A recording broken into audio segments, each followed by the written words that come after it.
ایک سنسان بستی میں دو دوست تھے جن کی دوستی مثال بنی ہوئی تھی، مگر ایک دن ایسا آیا کہ یہی دوستی ایک خطرناک راز میں بدل گئی۔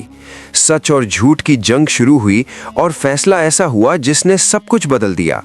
پرانے زمانے کی بات ہے، جب زندگی سادہ تھی اور لوگ اپنی محنت پر گزارا کرتے تھے۔ ایک ویران صحرائی علاقے میں شہر کی بھیڑ بھاڑ سے دور دو دوست رہتے تھے۔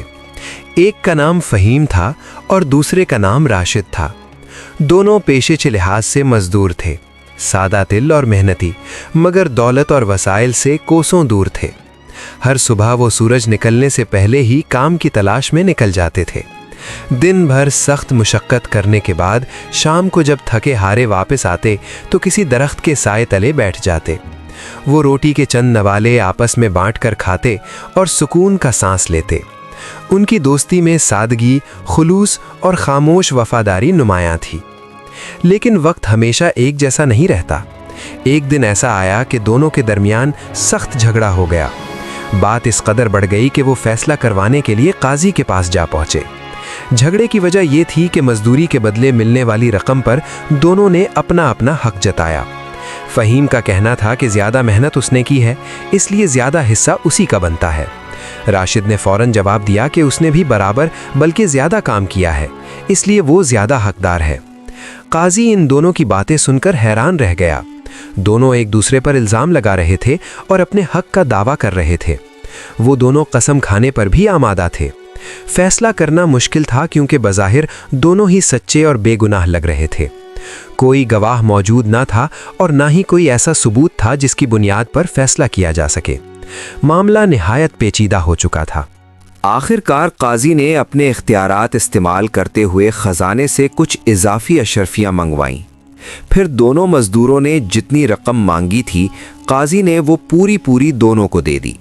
بظاہر انصاف ہو گیا تھا اور دونوں کو وہی ملا جو وہ چاہتے تھے، مگر قاضی کا دل مطمئن نہ تھا، کیونکہ قاضی کا اصل فرض صرف جھگڑا ختم کرنا نہیں ہوتا بلکہ حق اور باطل میں فرق کرنا بھی ہوتا ہے۔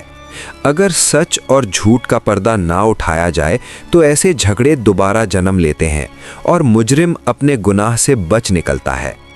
اسی سوچ کے تحت قاضی نے بظاہر معاملہ ختم کر دیا، مگر دل میں یہ عہد کر لیا کہ وہ اصل حقیقت تک ضرور پہنچے گا۔ اسے یقین تھا کہ دونوں میں سے ایک ضرور جھوٹا ہے اور جو بھی قصوروار نکلا اسے سزا ضرور دی جائے گی۔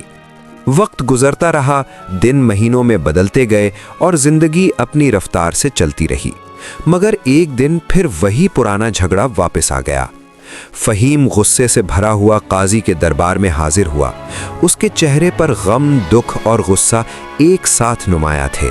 فہیم نے قاضی کے سامنے فریاد کی کہ اس نے راشد کو 10 اشرفیاں قرض دی تھیں۔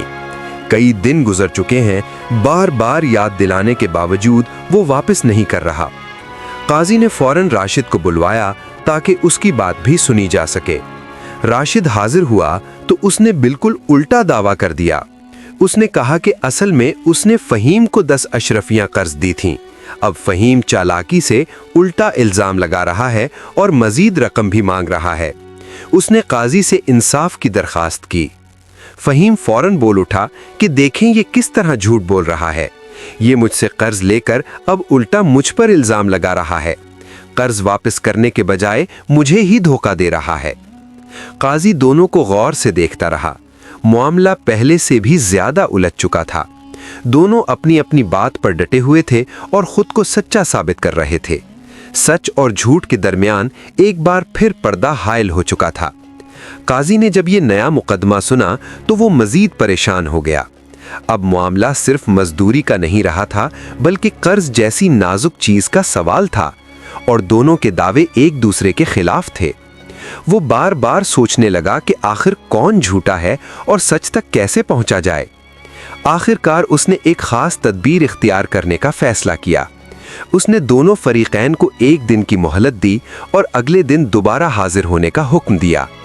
اسی رات قاضی نے عام لوگوں جیسے کپڑے پہنے، چہرہ چھپایا اور بھیس بدل کر خاموشی سے فہیم کے گھر کے قریب پہنچ گیا۔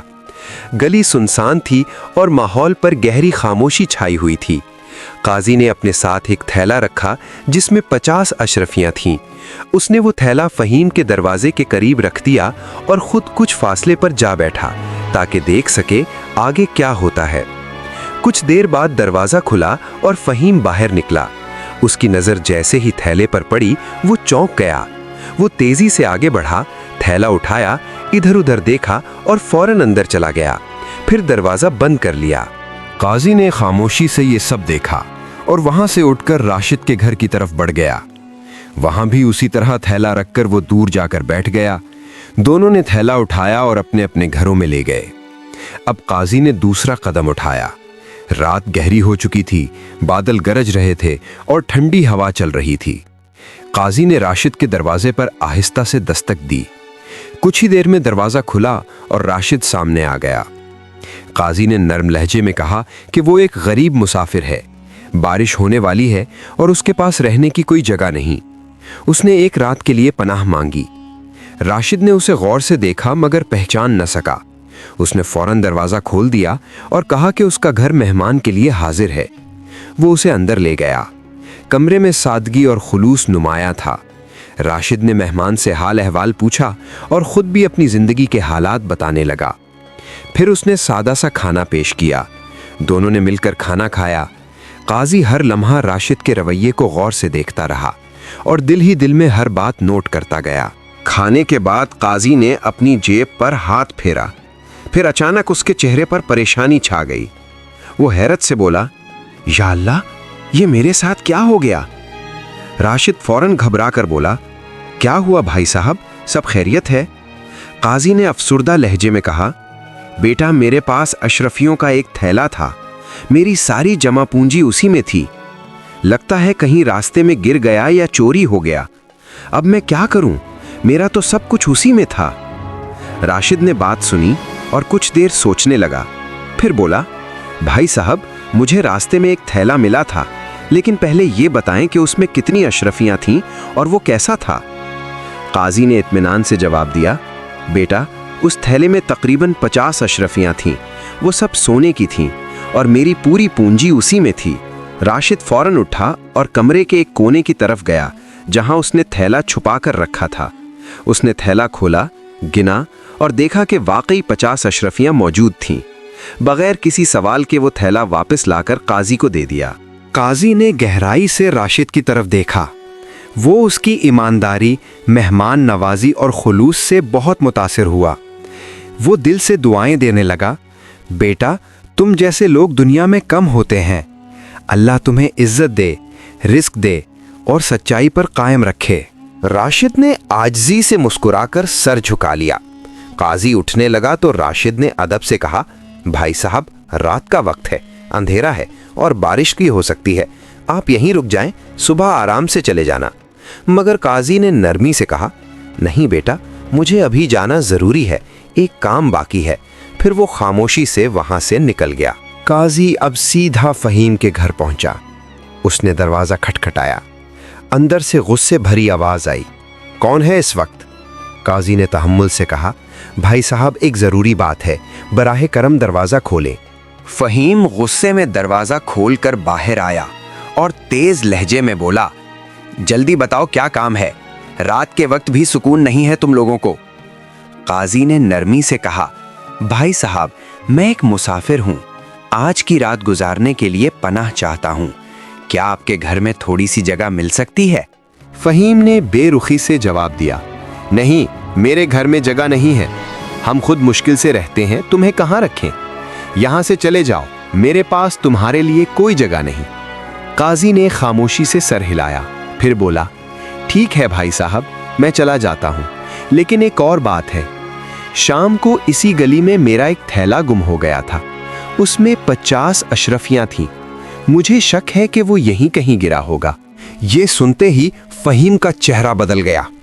وہ فوراً غصے میں بولا، یہ کیا بکواس ہے، کیا تم مجھ پر الزام لگا رہے ہو؟ یہاں صرف میرا ہی گھر ہے اور میں نے کوئی تھیلا نہیں دیکھا۔ قاضی کی اس پوری تحقیق کے پیچھے ایک گہرا مقصد تھا۔ وہ خاموشی سے دونوں کے رویے کو پرکھ رہا تھا۔ رات کے بعد وہ واپس اپنے گھر لوٹ آیا۔